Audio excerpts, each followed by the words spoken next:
Taking care of Kate is your job. Huh? I'll do it, but shouldn't you help out too? You are both girls, so you should be the one to do it. I'm busy with work and don't have the time. But I think Kate will feel lonely. I am Hannah, a 33-year-old working mother. I lead a busy life, juggling work and home responsibilities every day. My husband Tony and I first met at the company we both worked for, where he was my supervisor. Our relationship developed unexpectedly, and we got married 3 years ago. He's actually divorced, and has a child named Kate, who is currently in her final year of elementary school. I knew about her before our marriage, and I made sure to get her approval before we got married, gradually building our relationship. At first, I worried about whether she would like me, and if I could handle being a stepmother to an elementary schooler. But Kate quickly became attached to me. I don't know the details of how Tony gained custody, but I think there must have been some issue between him and his ex-wife. I felt that Kate was craving a mother figure. Since Tony didn't like to talk about it, I didn't ask him about it either. But I vowed to my best not to make her feel lonely, and went ahead with the marriage. After getting married, I continued to work while also taking care of Kate. I switched to a part-time schedule to avoid making her feel lonely, helping her with homework and providing advice for her adolescent issues. Although I'm still far from being a true mother figure, Kate and I have deepened our bond as sisters. However, my relationship with Tony gradually grew cold. After our marriage, he didn't take care of Kate at all, and our life together wasn't what I had imagined. He never cooked or even talked to her. So I asked her how they managed before I came into the picture. She said she did most of the housework, and when Tony couldn't cook, he would leave money on the table for her to buy food from the convenience store. I was surprised because I thought he took good care of her based on what he told me before we got married. I thought maybe this is just how single fathers are, and I decided to do my best to take care of Kate as a mother figure without making her feel deprived. But Tony never showed any appreciation for my efforts, and he left all of Kate's care to me while he became increasingly busy with work, staying out late and going on business trips. Our conversations dwindled, and now, 3 years later, we barely talk at all. Amidst all of this, Kate's elementary school graduation is approaching. I told Tony about the graduation ceremony weeks in advance, but at the last minute, he announced he had a business trip scheduled for that day. I'll be on a business trip, so gotta go by yourself. I was surprised and replied, "A business trip? It's Kate's graduation. It's so important. Can you ask someone to cover for you?" But he decided to go on the trip, saying it is for work. The next day, I told Kate about this, and she replied with a resigned okay. On the day of the graduation ceremony, I went alone. My relationship with Kate was still short at 3 years, but I was so moved that my eyes turned red by the end of the ceremony. She teased me about it, and we laughed together on our way home. That night, since Tony wasn't coming back from his trip, I made Kate's favorite fried chicken, and we spent a relaxing evening together. At around 10 p.m., just as I was thinking about going to bed, I received a call from an unknown number. "Hello?" When I answered, it turned out to be a call from a hospital. "Your husband and his companion have been in a serious car accident. Can you come to the hospital right away?" My mind went blank in an instant. I frantically asked for the hospital's location, and they said Tony, who was supposed to be on a business trip in San Francisco, was in the hospital in Napa. Confused, but knowing that it was within taxi distance, I left Katie with my in-laws and headed for the hospital. During the taxi ride, my mind raced with questions. Why was he in Napa? Who was the companion? How severe was the injuries? Upon arriving at the hospital, I saw Tony lying in a bed in the intensive care unit, and in the next bed, the receptionist from our company whom I recognized.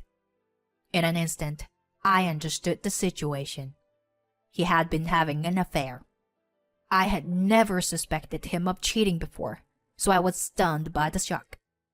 There was no other explanation for the situation. He had lied to me about the business trip, and actually was on a getaway with his lover. All his previous claims about working late and going on business trips were probably lies. Since both Tony and the woman were unconscious, I decided to wait until they woke up and could talk. It took about a week for their unconsciousness to return, and during that time, the doctor informed me that Tony had become hemiplegic due to the after effects of the accident, and the woman had sustained a large scar on her face. While both of them were seriously injured, I felt no sympathy. I thought this was the price they had to pay for betraying me. A few more weeks passed, and they were finally moved to a general ward, where I could have a proper conversation with them. I decided to confront Tony about the affair. Were you having an affair? That woman is the receptionist from our company, right?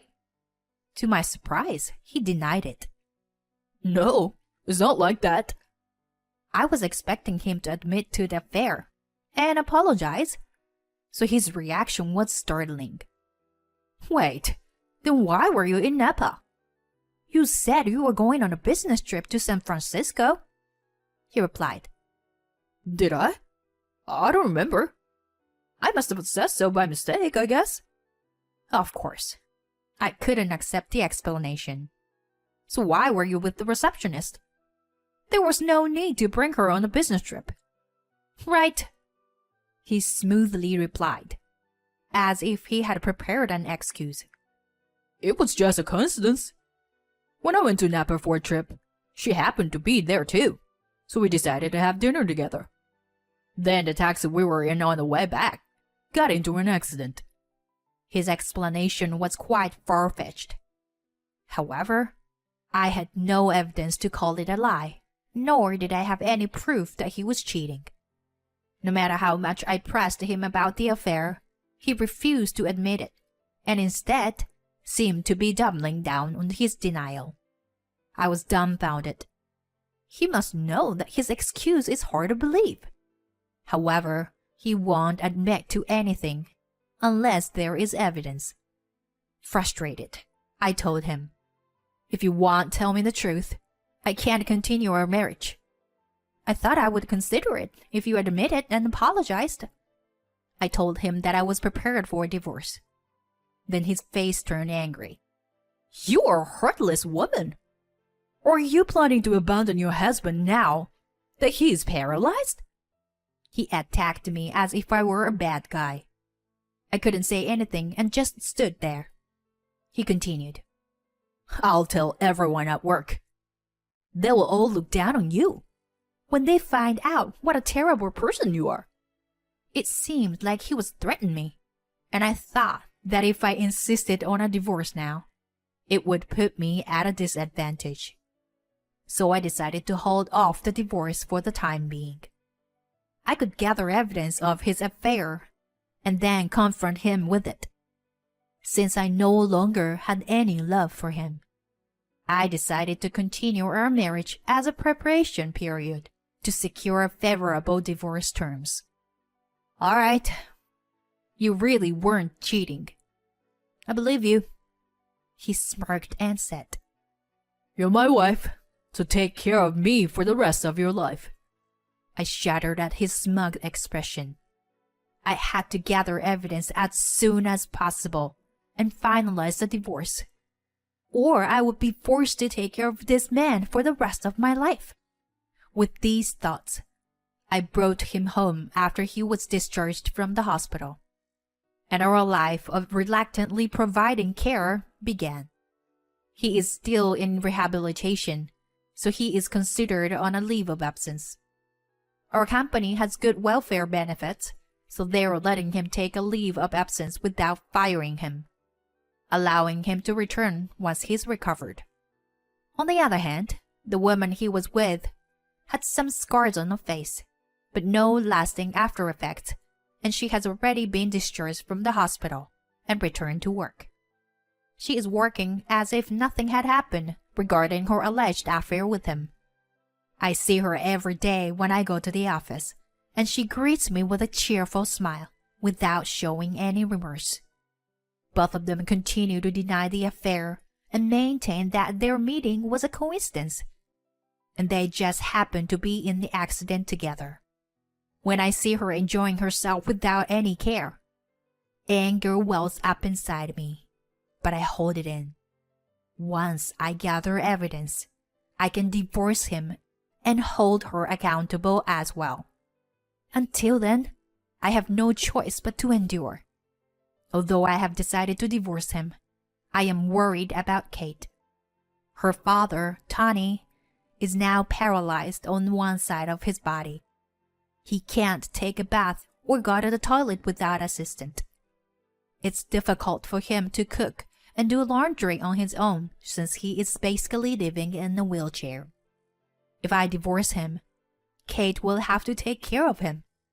I can't let my precious daughter do that. To prevent that, I decided to ask my in-laws to help with caregiving as soon as possible. I was hesitant to ask the elderly couple to take care of Tony, but they love him dearly and were willing to help. I thought that with their help, Kate's burden would be significantly reduced. Although they knew the circumstances behind Tony's severe injury, they believed his explanation and thought that he had no relationship with the woman and that it was just a business trip. Naturally, they didn't express gratitude for my caregiving and instead complained about how I was doing it wrong. I was exhausted every day from work, caregiving, and taking care of Kate. This lifestyle continued for half a year. During that time, I had been gathering evidence of Tony's affair, but the two of them were cautious and didn't leave any traces. Even when I secretly checked his phone, there were no conversations left. None of his colleagues at work knew about their affair, and I was at a loss. Just when I began to think that maybe he wasn't having an affair after all, I received a call from a certain person. After hearing that person's story, the situation changed dramatically. From there, his lies unraveled one after another. After gathering all the evidence, I decided to have a talk with Tony and my in-laws. I have something to discuss, Tony. I'd like your parents to listen as well. When I started the conversation, he looked annoyed and said, "What? I'm not feeling well, so I'd like to finish this quickly.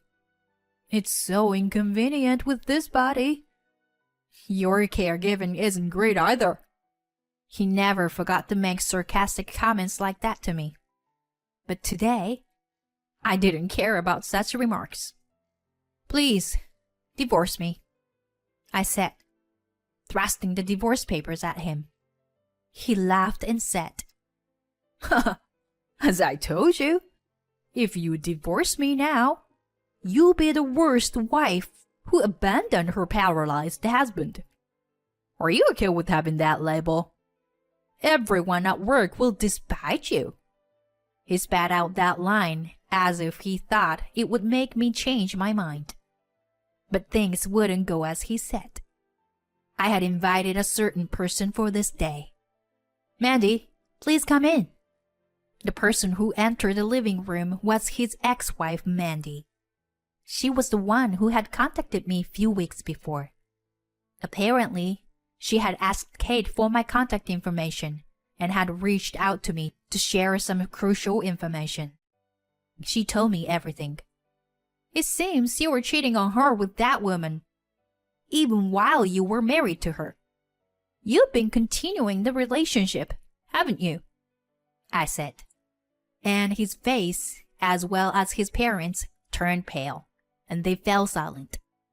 What I heard from Mandy was that Tony had cheated on her with that woman even during his previous marriage. Mandy confronted him and pushed for divorce, but he refused. She wanted to divorce him but couldn't, and he even began to mentally abuse her, causing her mental health to deteriorate. While she was recuperating at her parents' house, he filed for divorce on his own and took custody of Kate, citing Mandy's mental state.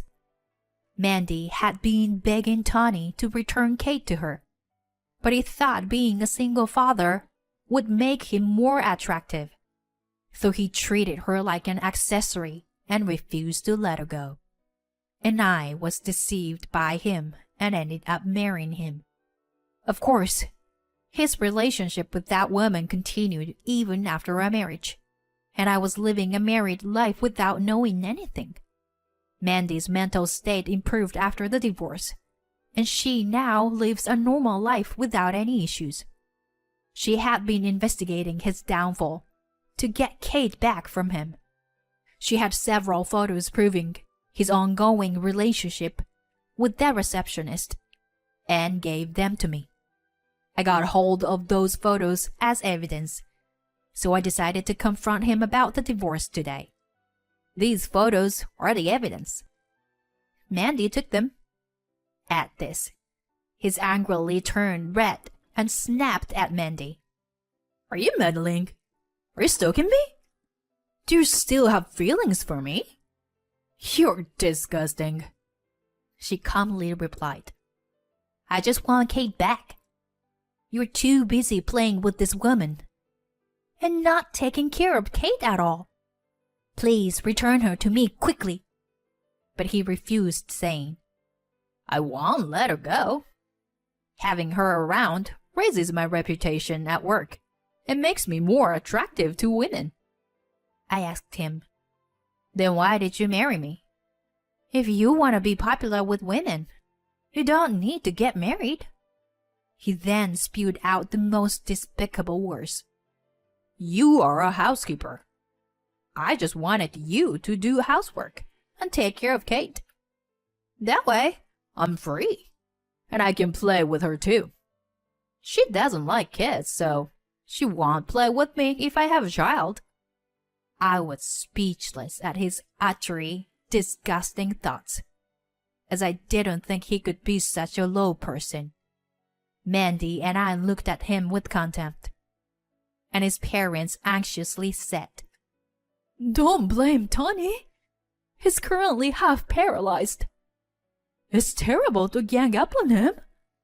When his mother said this, Mandy looked at her coldly and said, You knew about his affairs too. You defended him even though you knew. You are also responsible for driving me to the edge mentally. In fact, his parents knew about his infidelity. They had been protecting him while keeping silent about his affair with the same woman during both Mandy's and my marriages. I have heard this from Mandy, so I called them here today. After talking up to that point, I pushed the divorce papers at Tony again. You'll divorce me, right? You were the one who cheated, and you married me intending to use me. I'll make you pay a lot of consolation money. He hung his head and didn't say anything. There is no way he can deny it with the photos as evidence. I made him sign the divorce papers and left his parents' house with Mandy. He and his parents reluctantly agreed to the divorce and tried to reconcile us, but I had no intention of doing so. On our way out, I told his parents, Please take care of your precious son for the rest of your lives. They looked at me with despair. but it was their own doing. I felt relieved after saying what I wanted to say. After that, Mandy was able to regain custody of Kate through the proper legal procedures. I am grateful that Kate gave Mandy my contact information at that time. And even now, I occasionally maintain a friendly relationship with Kate as a neighbory older sister figure. Mandy looks happy and lively now that she has Kate back in her life. On the other hand, my divorce with Tony was finalized. I was able to claim and receive a lump sum payment for alimony for both him and his mistress. It was revealed to his company that he had been having an affair, which led to the dismissal of the woman.